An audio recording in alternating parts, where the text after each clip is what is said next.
मंत्री भजनलाल शर्मा की मंशा के अनुसार एएनटीएफ नशे के सौदागरों के खिलाफ लगातार कार्रवाई कर रही है और इसी कड़ी में दक्षिण राजस्थान के दुर्गम आदिवासी अंचल में एंटी नारकोटिक्स टास्क फोर्स ने नशे के खिलाफ अभियान चलाया और राजस्थान पुलिस के इतिहास में अब तक की सबसे बड़ी कार्रवाई को अंजाम दिया गया है। 4 दिनों तक चले इस विशेष अभियान में करीब 280 बीघा क्षेत्र में फैली अफीम की अवैध खेती को ध्वस्त कर दिया गया। मौके पर लगभग 483 करोड़ रुपया के 7,50,000 अफीम के पौधे खड़े मिले। कार्रवाई की भनक लगते ही तस्करों ने बड़ी मात्रा में फसल काट दी थी, जिसे टीम ने बरामद भी कर लिया है। एएनटीएफ आईजी विकास कुमार की मॉनिटरिंग में 27 फरवरी से 2 मार्च तक चले इस अभियान में पूरी टीम ने शानदार काम किया। इस मामले में अब तक 3 अलग अलग प्रकरण दर्ज किए गए हैं। एएनटीएफ आईजी विकास कुमार ने फर्स्ट इंडिया से खास बातचीत में बताया कि कार्रवाई के दौरान तस्करों ने पुलिस टीम को रोकने के लिए अनोखा तरीका अपनाया। उन्होंने खांटों पर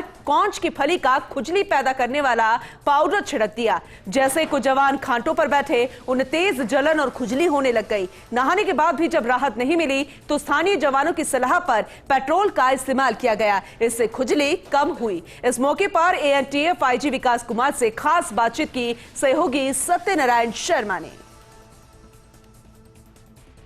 हमारे साथ वो अधिकारी हैं जिन्होंने बीड़ा उठाया राजस्थान को नशे से मुक्त करने का, जिन्होंने सोच रखी कि किसी भी सूरत के अंदर युवाओं की नसों में नशे का जहर वो नहीं बहने देंगे। सफल भी हुए, कामयाब भी हुए और कामयाबी ऐसी कि इतिहास बन गई। जी हाँ, आईजी एएनटीएफ विकास कुमार, नाम ही काफ़ी है। ये शायद वो तस्कर जानते होंगे जो लगातार राजस्थान में सक्रिय थे। हमारे साथ खुद विकास कुमार सर उनसे बात करेंगे। सर, सबसे पहले आपको शुभकामनाएं कि आपने इतना बड़ा बीड़ा उठाया। Thank you. यह बीड़ा सिर्फ मेरे कंधों पर नहीं है, बल्कि सरकार के सभी अवयवों, जनता, मीडिया, स्वयंसेवी संस्थान, समाज सेवी, सबकी यह जिम्मेदारी है। सब पर यह सबका यह दायित्व है कि हम सब मिलकर एक साथ प्रयास करें, पूरी कंधे से कंधे मिलाकर संघर्ष करें और इस नशे के दानों को अपने राज्य राजस्थान से हमेशा के लिए पलायन करने पर मजबूर करें। सर, इतनी बड़ी कार्रवाई शायद राजस्थान की पुलिस के इतिहास में पहली बार ऐसी कार्रवाई हुई है। 280 बीघा जमीन पर 484 करोड़ रुपए की अफीम की खेती, शायद एक बहुत ऐतिहासिक ये सफलता मिली है पुलिस को। आप जिस ऑपरेशन अंतः स्फोट की बात कर रहे हैं वह निस्संदेह एक बहुत बड़ी सफलता है। जहाँ तक आंकड़े हम लोग देख पाए हैं उसके हिसाब से राजस्थान पुलिस के द्वारा जितने समय पीछे तक हम सोच सकते हैं उसमें की गई नशे के खिलाफ की गई सबसे बड़ी कार्रवाई कही जा सकती है। करीब 280 बीघा जमीन पर अवैध रूप से अफीम का उत्पादन और जिसकी राशि एनसीबी के द्वारा करीब 484 करोड़ रुपए आकलन किया गया। यह बहुत ही बड़ा वैल्यू है। यह राशि जो है बहुत बड़ी है, 484 करोड़। अगर मैं याद करूं तो मुझे राजस्थान में 100 करोड़ की कार्रवाइयाँ भी नहीं दिखती, मेरी याददाश्त में नहीं है। 484 करोड़ एक बहुत बड़ी रकम होती है और रकम से ज़्यादा बड़ी चीज़ यह है कि यह 484 करोड़ का जहर यदि समाज में जाता, युवा वर्ग के पास जाता, वो उसका सेवन करते, तो हमारी एक पूरी पीढ़ी का क्या होता। इस समाज का दारोमदार जिस नया युवा स्कंदों पर है, वह अगर इस नशे के प्रकोप का शिकार होता, इस लत का शिकार होता, तो न सिर्फ अपना भविष्य अंधकारमय करता पर बल्कि राज्य का और राष्ट्र का विकास बुरी तरह अवरुद्ध होता। तो उस पैमाने पर, उस मापदंड पर अगर देखा जाए तो यह बहुत बड़ी सफलता कही जाएगी कि इसके पहले की वह चीज़ हमको नुकसान करती, उसके पहले ही हमने उसको समाप्त कर दिया, जिसको संस्कृत में कहते हैं प्रथम ग्रासे मक्षिका पाता। खाने से पहले ही खाने में मक्खी गिरा दी हमने ताकि वह बर्बाद हो जाए।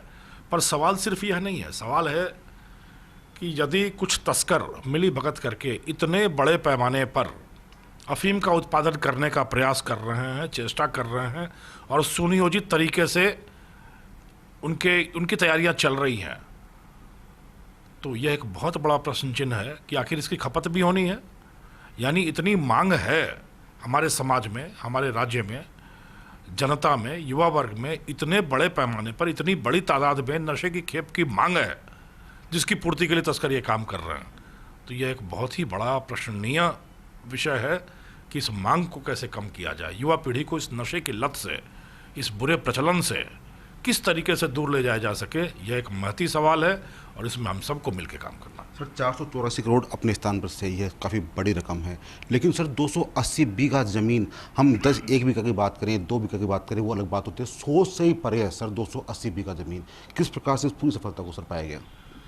देखिए 280 बीघा अभी तक तो हम लोगों ने भी, सच में अगर कहूँ तो जब हमने इस कार्रवाई की तैयारियां शुरू की थी, आसूचना संकलन शुरू किया था, तब हमने भी सपने में भी यह नहीं सोचा था कि इसका जो एक्सपेंस है, इसका जो विस्तार है वो इतना बड़ा होगा।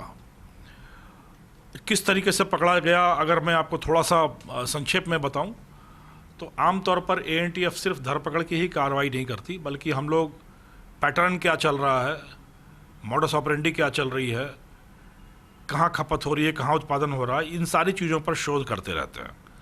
अमूमन क्या होता है कि जब अफीम की खेती होती है तो ये मार्च अप्रैल के महीने में पकती है, तो जनवरी फरवरी के महीने में बड़े जो स्थापित तस्कर हैं वो अपने उत्पादन क्षेत्रों में जहाँ उत्पादन होता है वहाँ जाते हैं अग्रिम डील करने के लिए, कितनी मात्रा कहाँ से लेंगे, किस रेट पे लेंगे, उसके लिए जाते हैं। उस पर निगाह रखी थी हमने, तो एक बड़ा ही चौंकाने वाला पैटर्न सामने आया कि उनमें से ज़्यादातर का मूवमेंट, जो गतिविधियाँ हैं, वो राजस्थान मध्य प्रदेश सीमा, चित्तौड़गढ़, प्रतापगढ़, नीमच मंदसौर की बजाय उदयपुर के कोटड़ा क्षेत्र में हो रही हैं। तो घंटी खड़की की कहीं ऐसा तो नहीं है कि कुछ और व्यापार शुरू कर दिया है, या कारण क्या है। पहली बार में यह ध्यान में नहीं आया कि ये अफीम की खेती हो सकती है। हम लोगों को लगा हो सकता है कि कोई शराब की तस्करी का काम शुरू किया हो, या कोई एमडी की फैक्ट्री लगा रहे हो और उसकी ओर डाइवर्ट किया हो। फिर हमने फील्ड टीम ला के जब पता करना शुरू किया और जब परत दर परत उधड़नी शुरू हुई, हमारी टीमें कभी SIR का सर्वे करने के नाम पे, कभी जल प्रबंधन का सदस्य बन के, कभी भूमि विकास, कृषि विकास का सदस्य बन के उस क्षेत्रों में जाती रहीं। तो जब हमारे पास जानकारियाँ आनी शुरू हुई तो पता चला कि एक बड़े पैमाने पर अफीम का अवैध उत्पादन हो रखा है और वो पूरी सारी डील्स चल रही हैं। यह उत्पादन न सिर्फ निजी ज़मीन पे बल्कि नदी के तटीय क्षेत्रों में और सरकारी ज़मीनों पर भी बड़े पैमाने पर किया गया है और इस पर कार्रवाई करनी चाहिए। इसका विस्तार एक बार में समझ में नहीं आ रहा था, तो ड्रोन के सर्वे के आधार पर जानने की कोशिश की गई और उसी दौरान इन तस्करों को, इन अवैध उत्पादकों को यह शक हो गया कि कहीं ऐसा तो नहीं है कि पुलिस की टीमों की नज़र पड़ गई। तो इन्होंने बड़ी तेज़ी से उसको काटना शुरू किया और फिर हमने कार्रवाई की, बड़े सुनियोजित तरीके से कार्रवाई की। कुछ टीमें हमारी जयपुर से गईं, कुछ हमने ERT कमांडो उदयपुर से लिए, अलग अलग जगहों से अलग लोगों को अलग अलग बहानों से बुलाया गया और एक साथ जब दावा बोला गया तो पहले दिन करीब 60-70 बीघा ज़मीन हमको दिख गई।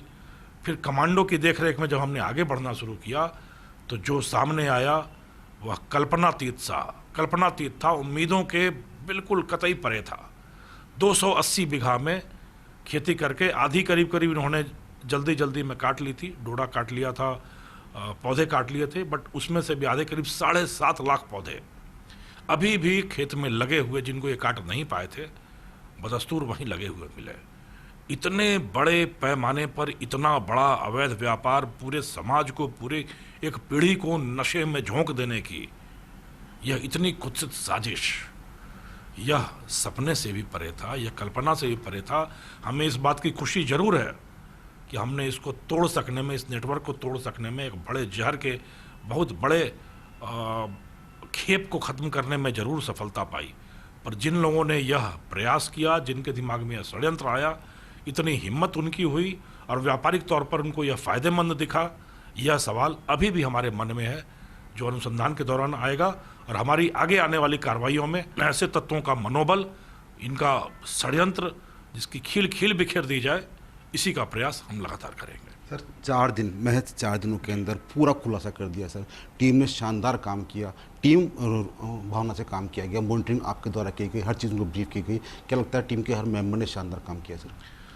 देखिए इस टीम में अगर मैं कहूँ तो 3 पैमाने थे हमारे, 3 अलग अलग टीमें थीं। एक तो वो टीम थी जो तकनीकी रूप से पहले शोध करके जिसने निकाला कि ये मूवमेंट उदयपुर क्यों हो रहा है, तो वो बड़ा काम था ये करके निकाल के ले आना, समंदर से एक सीप खोजने के बराबर था और यह काम उन्होंने अपने शोध में कर दिखाया, जो बहुत बड़ी बात है। दूसरा काम जो बड़ा मैं कहूँगा दुस्साहसी कार्य भी था कि अलग अलग रूप बदल के क्षेत्र में जाएं और सर्वे करें बहाने से और पता करें कि ये कहाँ हो रहा है, क्या हो रहा है। यह बहुत ही निश्चय ही बड़ा निर्भीक कार्य था। यह हमारी मानवीय आसूचना की टीम ने किया, बहुत अच्छा किया। और तीसरा काम जो था, ग्राउंड पे ज़मीन पर दावा बोलना, अपने कब्जे में लेना, स्थिति पर नियंत्रण पाना और फिर उसका जब्तीकरण करना और सारा अभिलेखीकरण करना, इसके लिए एक बड़ी टीम लगी जिसमें हमने अपने 20 कमांडों की एक पूरी प्लाटून लगाई। करीब 60 जवान हमारे लगे रहे। बाद में हमारे साथ एनसीबी की टीम भी आई, स्थानीय पुलिस को भी बुलाया गया। तो उसके लिए जितना धैर्य चाहिए था, जितनी हिम्मत चाहिए थी और जितना पेशेवर दृष्टिकोण चाहिए था, ये सारी टीमें इसके लिए बहुत बधाई की पात्र हैं। और बहुत ही संयुक्त कार्रवाई के रूप में आप देखेंगे तो एनसीबी, एएनटीएफ और जिला पुलिस तीनों ने एक दूसरे का बहुत सहयोग किया इसमें। चाहे पैमाइश करनी हो, चाहे उनका जब्तीकरण करना हो, नष्ट करना हो, अभिलेखीकरण करना हो, 4 दिन तक लगातार जमीन पर रहे। तो 4 दिन 280 बीघा ज़मीन, वो दुर्गम स्थान जहाँ तक कोई पहुँच नहीं पाए, वो पहुँचे केवल आपके लिए, जिससे कि आपको नशे से मुक्त बना सके, राजस्थान को नशे से मुक्त बना सके और युवाओं के नसों के अंदर जो नशे का जहर फैलता है तो उसको रोक सकें। उम्मीद करते हैं विकास सर की जो अपील है लोगों से, युवाओं से कि दूर हटिए और अपने परिवार के बारे में सोचिए, वो ज़रूर होगा और एक दिन राजस्थान नशे से बिल्कुल मुक्त होगा। मेरे साथी संसद Sharma, first India news, Jaipur.